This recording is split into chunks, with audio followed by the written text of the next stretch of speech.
Welcome to the 4 a.m. Report. We interrupt regular programming to bring you this week's news at the intersection of entertainment and marketing. Welcome to the Thirst List, a Friday edition of the hits, the misses, the causes, and the people that left us thirsty.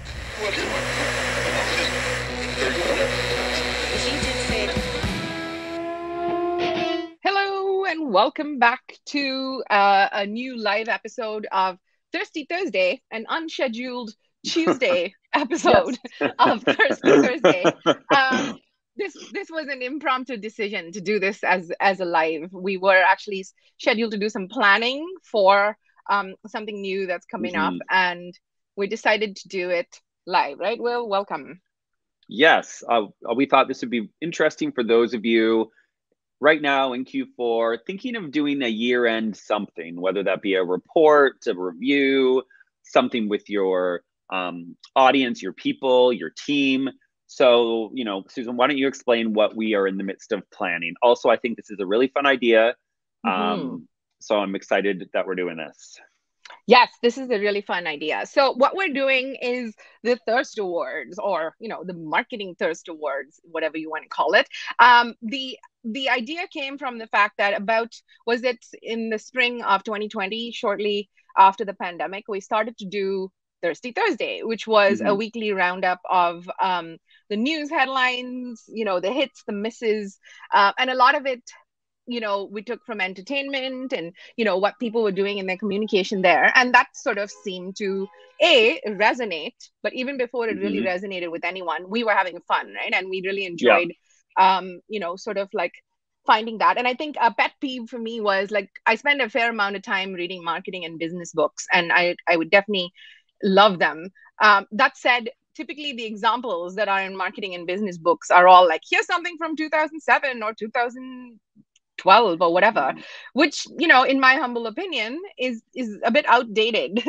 And I like my examples sort of fresh and as it happens. And I think that's probably why we stuck with the thirst idea and spotting the stories that we are thirsty for like pretty much a year and a half right now. So the Thirst Awards is, I think we have about 300 or so brand examples that we've looked at during the time, during the 60 odd episodes of Thirsty Thursday. And we are going to basically categorize them and pick the best. And because, we don't want to do that on our own and keep it completely without any specific outlines, we're going to get a panel together.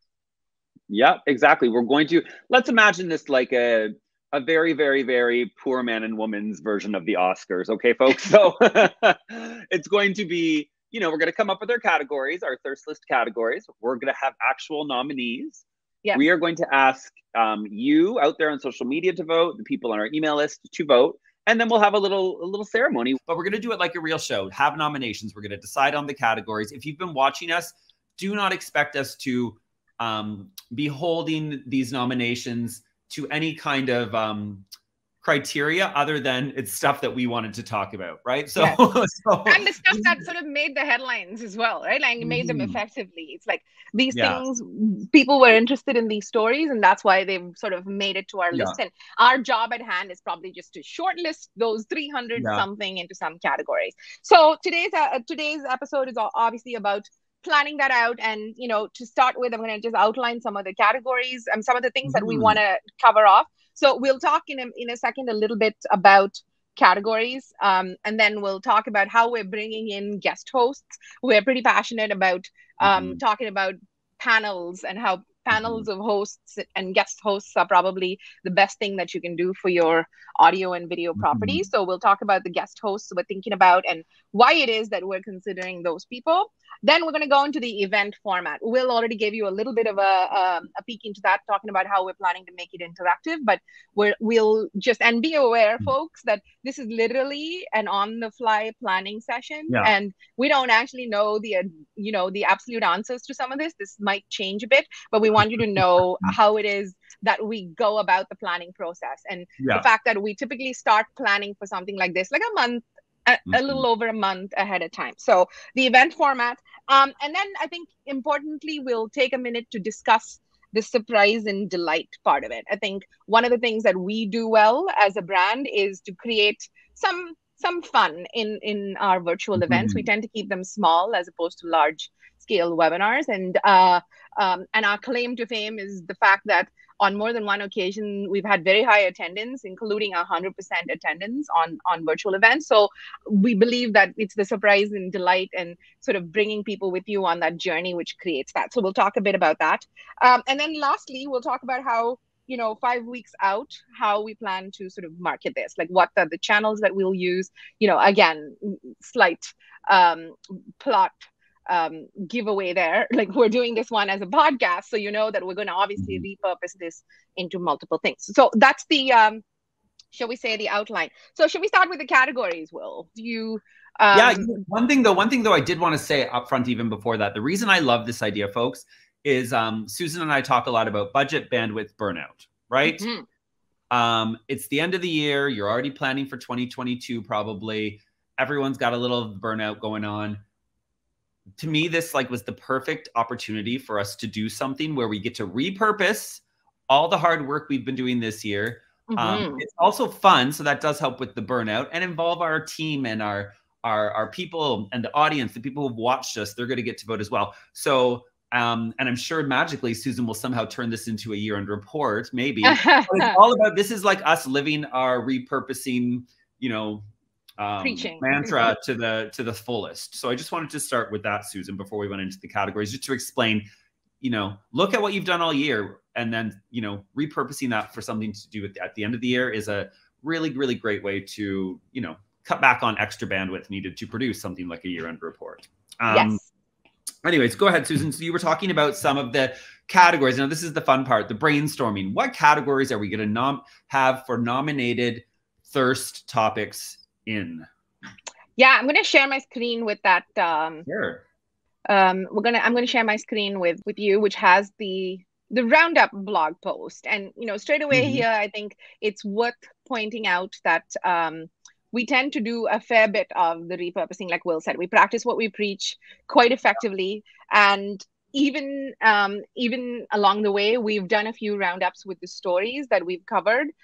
We do it weekly in an email, which goes out. It has a bit more detail and, like a quick outline for those who probably don't want to watch a whole video and they're probably looking to just quickly catch the headlines, right? So in this one, we love our funny headlines, don't we? So in this one, we talked about when we hit 200 stories, which was roughly at about episode 50, we did a roundup blog post. And in it, we had a whole bunch of the ones that we spoke about. So if you look here, we tended to focus obviously on a lot of COVID-related stories that were in the news. We focused on a lot about how people were moving from in restaurant dining to various things that they were doing in the shall we say in the takeaway space. Like people like Burger King and McDonald's showed up over and over again in our stories with some of the cool stuff that they were doing. So here's an example. So for example, we had Apple, we had vaccine hunters, Taco Bell, and then in the next one we talked about a lot of tone deafness, various inclusion boo-boos and such like. So if we had to start with categorizing, Will, and since this is a brainstorm, maybe one of the categories to focus on in keeping with our heritage is newsjacking. Should we say best newsjacking by a brand? Should we split that up into consumer and B2B? Because, business to business brands sometimes tends to feel like, we have to be straight and staid and boring. And we so disagree with that. There are some examples in our list. So what are you thinking? I like that a lot. I like that a lot. Because something that we find really delightful is when the big brands do go on Twitter and play with each other. Remember there was that monolith that appeared in the middle of the desert, and everybody was like, what is Utah structure? And then so many brands were going on, and someone turned it into like a McNugget. Someone turned it, like, the brands had fun with it and had fun with each other. And that happens over and over again. And I personally, I love that sort of stuff. Sold. Category 1, best newsjacking, folks. Yeah, there you go. What are we thinking about the split up? Do we feel like it needs to be split up into B2B and B2C? Would Burger King automatically win it if if we just had one category because it's just so much more prolific than others? What are we thinking?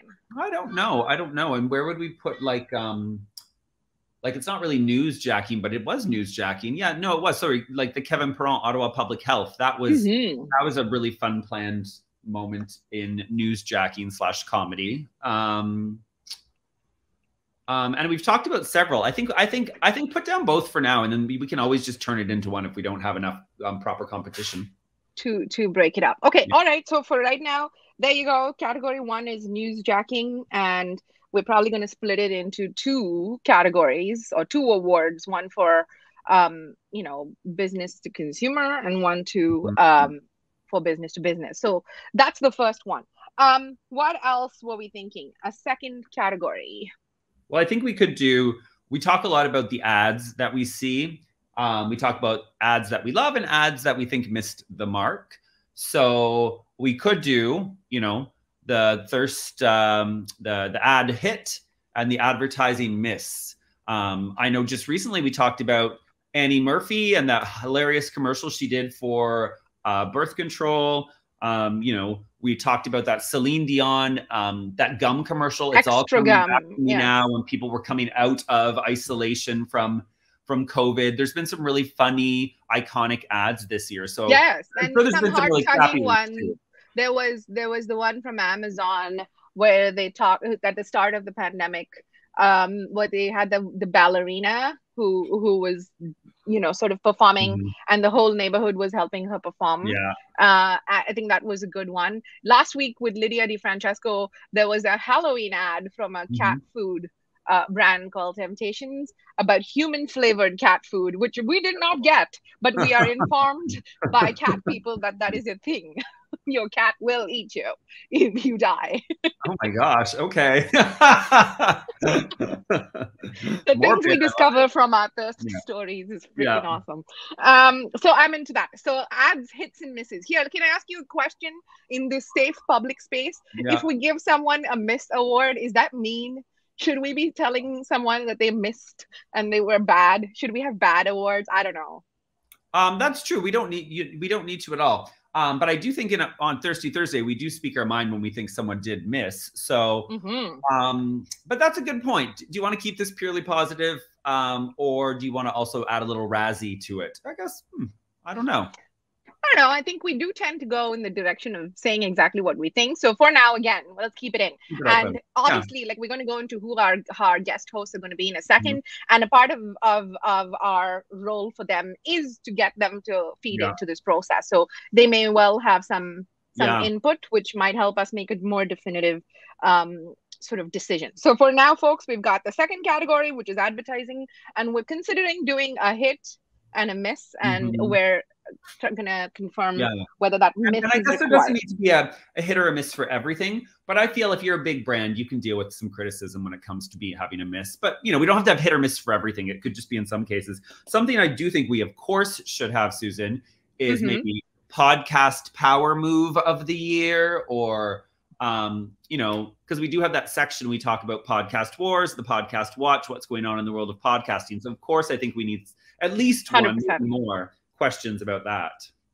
Yes, I definitely like that. I think, a couple of things to note there. Obviously, podcasting is the cornerstone of our business. And we, therefore, in Thirsty Thursday, we kick off each week. And this is a testament to sort of like how podcasting is going, is that pretty much every week there's a story. There's either a very cool new podcast that's launched, or one of the podcast bigwig firms are doing something interesting. There's an acquisition or a merger or feature or something that comes up every week. And so identifying some of the cool things that podcasters are doing out there that's entertaining would be, I think, a very good category. So podcast power move is category number 3. Then 4, what about here again? It's an opportunity for a hit or a miss. Like DEI. I feel like a lot of the Thirsty Thursday stories we focused on were, especially during obviously the pandemic, there was so much of crisis comms that went well or went poorly or hadn't at all been considered. So I don't know whether that's a crisis comms thing or a lack of inclusion.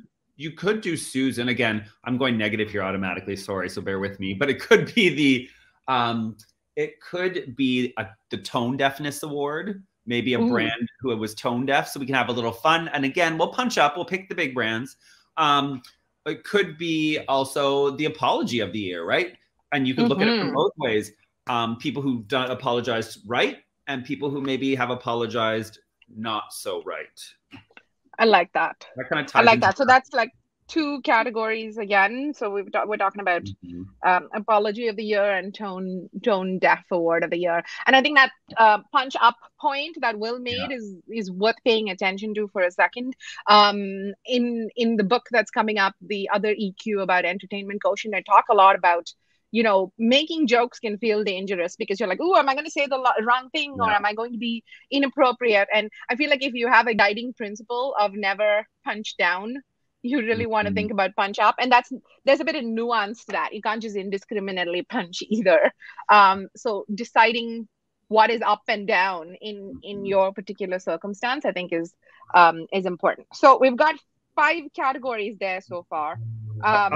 Another one that you and I spoke about before when we were first coming up with this fun idea was something to do with the billionaires. Like, we have to poke fun at the billionaires. They've been so front and center, especially with the space race, but they've done other crazy, good and weird things this past year. So I think there needs to be an award about our bro billionaires, and kind of, I don't know what though, but we need to come up with an award about them, because we've talked a lot about stories involving those guys.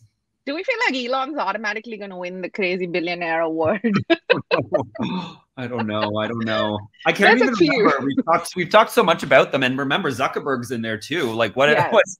He's got to win something bad. Crazy Billionaire Bro Award. I'm into it. Yeah. Okay. What else are we thinking? Again, going back to our sort of list of things that we did.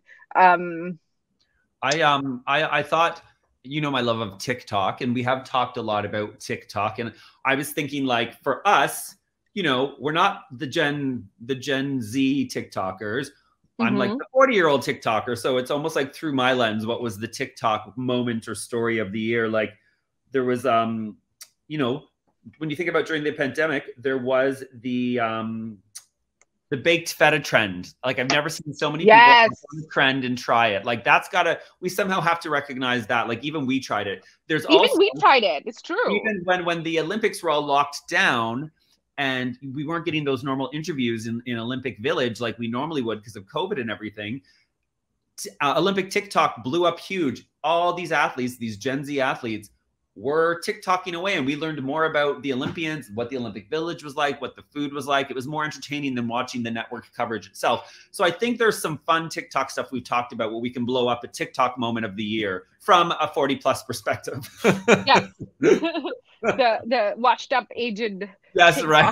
Guide to the universe. I think that's really true. That's a good category. So TikTok trend of the year. You also, we did talk a lot about women in sports and mental health. So I don't know what that, we've talked a lot about Naomi Osaka, Simone Biles. We talked about the women at the Olympics who decided, or no, it was the handball team who decided not to wear bikini bottoms and got fined. The German Olympic team who decided they were going to wear full unitards. We called it the revenge of the unitard. And they weren't going to wear the little swimsuit. So I think there needs to be a category maybe on, like, the women in sport power move, mental health, like award. Women rising kind of thing. So we talked a lot about that. Yeah. Okay, I like that. So we have 8 categories so far. Should we go for a full 10? What do you think? I think 10 is great. I'm trying to see what other notes I had made here, because there is a lot too. We could talk about, so something we talked a lot about, and this could even just be a poll, right?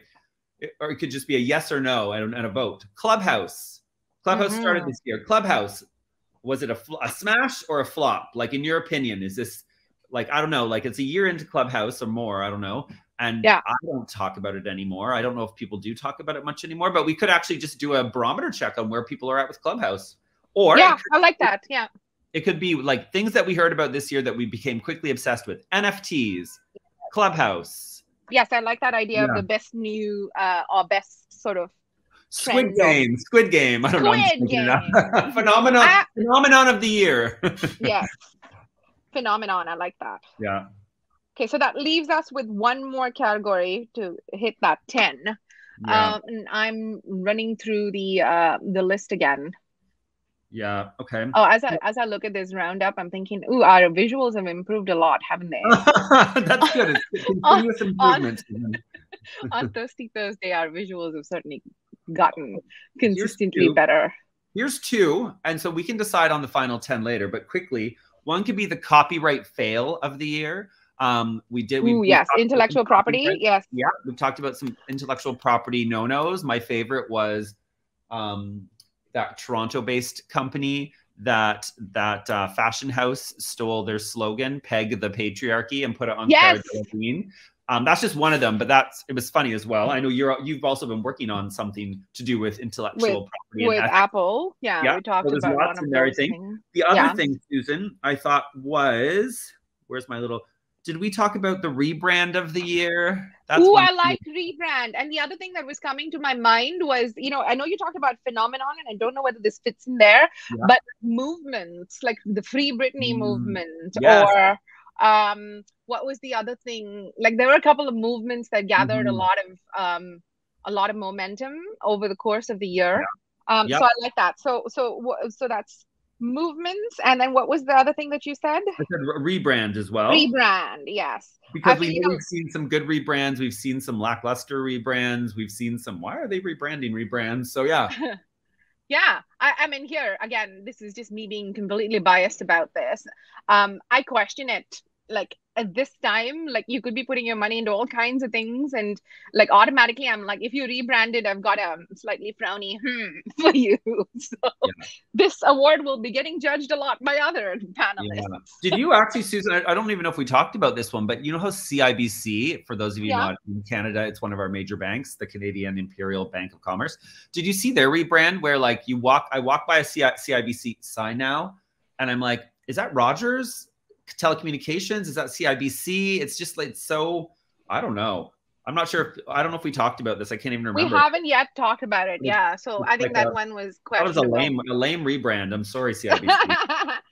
All right. So that's the categories there, and that's taking a majority of our planning time. So now we're going to like go through really quickly what we were thinking about as we invite guest hosts. So I think we were planning to keep it manageable, to have about like 6 people in total, or maybe 7 people in total, including the 2 of us. So probably 5 guest hosts, 4 to 5 guest hosts. A couple of them we've already spoken to and had confirmations from. So we're gonna just tell you who we're looking at to co-host this with, and why. So the first of the guests and friend of Thirsty Thursday is Rohini Mukherjee. She's a PR maven and somebody who's on top of the news. Certainly one of the reporters that often send us little snippets and say, "Did you see this?" So she's the first person. She's my co-host on the ABC DEI podcast as well. So she will be one of our guests. Who else do we have on our?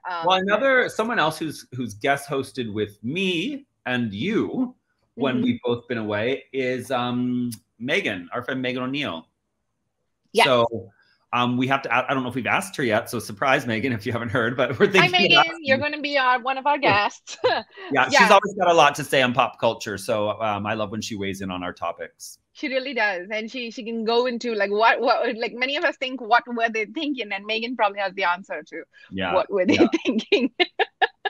With her mindset know-how. So that was the second person.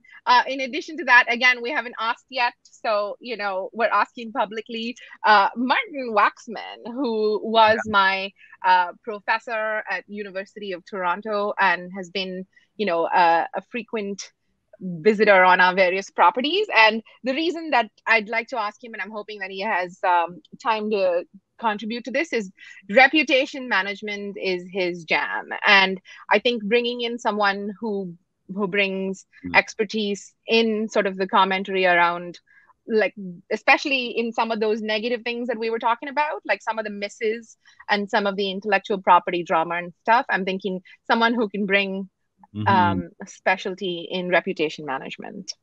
Yep, for sure. Plus, he's funny. Yeah. He's super funny. I love that. Yeah. He had some great stories he told us about various brands in Canada that are in our podcast episodes. Yeah. Who else was on our list? Well, we were gonna ask our friend Andrea Henry as well, because she does love some juicy gossip. So Yes. and she's a lawyer, you know, and has a lot to say on a lot of issues, both you know, marketing related, small business related, as well as like the latest housewives gossip. So yeah. Yes, she did come on a special episode where we specifically talked about Black Widow and how you know, the rights to the new movie, they were not really paying ScarJo what was agreed in terms of the profit sharing. And we also talked about the Real Housewives drama at the time. So yay, Andrea Henry. Again, she will be finding out from this podcast that we're thinking about her. And then who was the last? I think that was, of the people that we've had on before, I know that we were also thinking of reaching out to some people not necessarily in our immediate universe. But I think those were the people that in our universe we were. So far, again, we're in the brainstorming phase here still, folks. So we're planning. Right. Okay. So the event format. So let's get into the event format. And I think there's two parts to the event itself. And one of those is sort of like leading into the next topic, which is the marketing. But we will have a few things leading up to the event. The event itself is going to be on the 25th of November. And in keeping with the heritage, we're probably going to do this at live, obviously, on LinkedIn and anywhere else that we can. And what are you thinking about the time? Should we go back to our heritage of 4 p.m. or should we, you know, be doing this in the morning? We do want to drink because this is the Thirst Awards. So what do we think? That's true. If we wanted to lean into the award show theme visually, prop wise, I think we should do it. Like, why not have fun and lean into the theme? So maybe everyone has a cocktail, like you said, maybe at least from its coat, to celebrate what we've been through, maybe just from the waist up, we make it look like we're at an award show. Yes. And maybe we have, like, you know, those actual award show cards, and the winner is, and you pull out the card and pull out the winner. We could really have fun with that theme in I think a fun way out. All right. So the evening then. So maybe because it is like you said, an award show, it might have to be a bit later in the day. So we'll figure out the exact time and schedule that up. But I'm into the idea of evening. Maybe we talk about, so in terms of like the stuff that comes before, one of the things that we're going to do, as Will mentioned, is send out some, shall we say, like a questionnaire or a poll of some sort to get people to vote. Like, we've got an email list which is pretty active. It's small, it's tiny but mighty, we like to say. And we've got like social stuff that we do. In addition to that, I think there's a certain amount, and I say this often, Will, it's like there's a certain amount of pounding the streets that you have to do to get anyone to be interested in your stuff. Even if your stuff is free content, it's not like people are rushing into it and wanting to be a part of it. So I think having some like pre-material in which we're getting people to vote once the categories, these 10 categories, I think we're going to have a few in each that we will identify with the co-hosts, and that's probably going to go out in the second week of November for people to sort of get their votes in. And then what about the surprise and delight? We talked about the cocktail, we talked about getting dressed a little bit in so much as you can see it. Maybe we can do it standing up so people can see that we're wearing pants. Like, I don't know. You're pushing it. No, only the top. I don't know, no shoulders. Yeah, right. Yeah.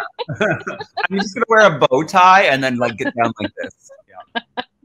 I like it. Okay, so that's sort of like bringing the fun to it, and I feel like our as we get into what our marketing plan is, I feel like, you know, our tone of voice in our material tends to be quite casual, and we often talk about how email is one of those things that we lean into. And our email, folks, just so you know, it's not like we sit down from scratch and start writing an email campaign. That's not at all how we work. Everything we send out by email is done.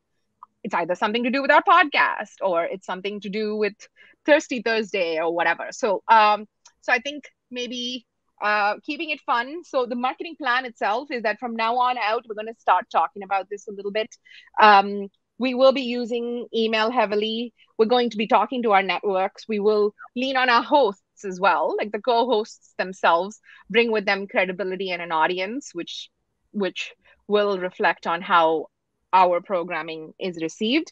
The podcast, I think it's obvious, but here we go. This recording live in itself is going to be, a podcast episode that you're going to hear for next week. So essentially, I think the podcast has to be a big part of it. And then the last part, and maybe coming back to where we started from, and Will, you and I started this thing, like, what is our year-end report? Because every year for the last 4 or so years, we've had some type of, like, what everyone has a trend blog post, and we take it a little bit beyond just predicting a few trends and focus on some one thing, right? So in this case, the end product is probably going to be the Thirst Awards, which is in a book, like, I don't know, like 20 excellent examples of entertaining marketing awarded by the industry or something.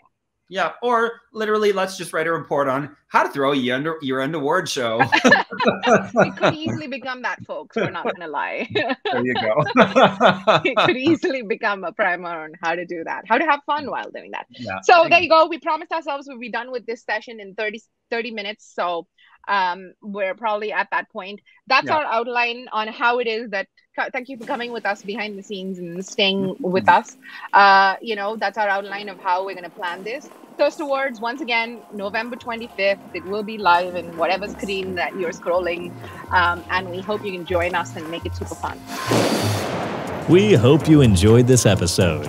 If you're losing sleep over a marketing-related problem, let us know. Drop us a line at cp.digital. Sweet dreams. Well, hopefully.